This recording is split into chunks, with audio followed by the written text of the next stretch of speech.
Hello everyone, কেমন আছেন সবাই? আজকে আমি পাস্তা নুডলস চিকেন রেসিপি নিয়ে হাজির হয়ে গেলাম। অনেকেই লম্বা নুডলস রান্না করেন, মজা হয় না। আজকের রেসিপিটি ফলো করে যদি আপনারা এভাবে রান্না করতে পারেন, যে খাবে আপনার প্রশংসা না করে পারবে না। আমি পাস্তা নুডলস সবজি আগে থেকেই সেদ্ধ করে নিয়েছি। তারপরে আমি পানি দিয়ে ভালো মতো ধুয়ে নিয়েছি নুডলসগুলোকে। এতে করে হয় কি, নুডলসটা অনেক বেশি ঝরঝরে হয় আর খেতেও অনেক বেশি মজা লাগে। তো আমি এখন আবার হাঁড়িতে তেল বসিয়ে দিলাম। বেশি করে পেঁয়াজ কুচি নিয়েছি, কাঁচামরিচ নিয়েছি। যত বেশি মশলা দিবেন ততই কিন্তু মজা হবে। আমি 3টে ডিম নিয়েছি, এই যে 2টে ডিম ভেঙে দেখালাম। একই প্রসেসিংয়ে আমি 3টে ডিম ভেঙে দিয়ে ভালো মতো নেড়েচেড়ে মিক্সড করে নিয়েছি। আমি 3টে ম্যাগি নুডলস নিয়েছি, যেহেতু আমার নুডলসের পরিমাণটা বেশি।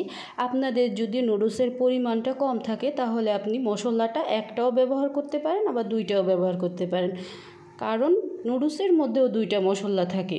টোটাল 5টা মশলা নিয়েছি। আমি একেবারে নুডলসের মধ্যে মশলা দিই না। আমি আগে থেকেই চিকেনগুলো ভেজে রেখেছিলাম। এই চিকেনগুলো আবার দিয়ে দিলাম। ডিমটা যখন ভাজা ভাজা হয়েছে, তারপরে টমেটো কুচি দিয়ে দিলাম। ভালো করে আমি নেড়ে চেড়ে করে নিব। যাদের মনে করেন নুডলসের পরিমাণটা কম, তারা মশলাটা কম নেবেন। একটু ধনিয়া পাতা কুচি দিয়ে দিলাম। নুডলসের মধ্যে আমি একেবারে মশলা দিই না, আমি অল্প অল্প করে মশলা দিই। দেখবেন আমার নুডলসের মধ্যে বারবার মশলা দিচ্ছে, আসলে কিন্তু আমি একেবারে প্যাকেটে সব মশলা দিয়ে দিই না, আমি অল্প অল্প করে দিই। তাহলে নুডলসের কালারটা অনেক বেশি ভালো আসে।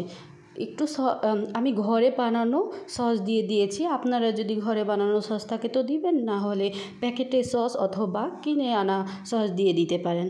তারপরে আমি নুডলসের মশলা দিয়ে অর্ধেক নুডলস দিয়ে নেড়ে চেড়ে তারপরে আমি আবার অর্ধেক নুডলস দিয়ে তারপরে আমি আবার মশলাগুলো দিয়ে দিব।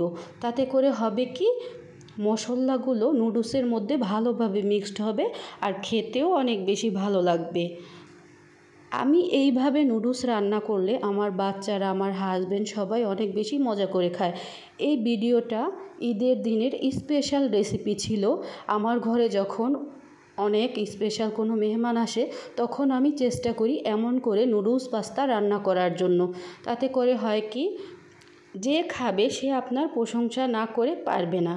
তো লম্বা নুডলস রান্না করলে কিন্তু তেমন মজা হয় না। আপনারা এমন করেই রান্না করে খেয়ে দেখবেন, অবশ্যই আপনার প্রশংসা করতে বাধ্য থাকবে, গ্যারান্টি দিয়ে বলতে পারি। আমি আগে যখন নুডলস সিম্পলভাবে রান্না করতাম, তখন আমাদের বাচ্চারা তেমন করে স্বাদ মজা করে খেতে চেত না। তারপর যখন এমন করে রান্না করে দেই, অল্প সময়ের মধ্যেই ফিনিশ হয়ে যায়।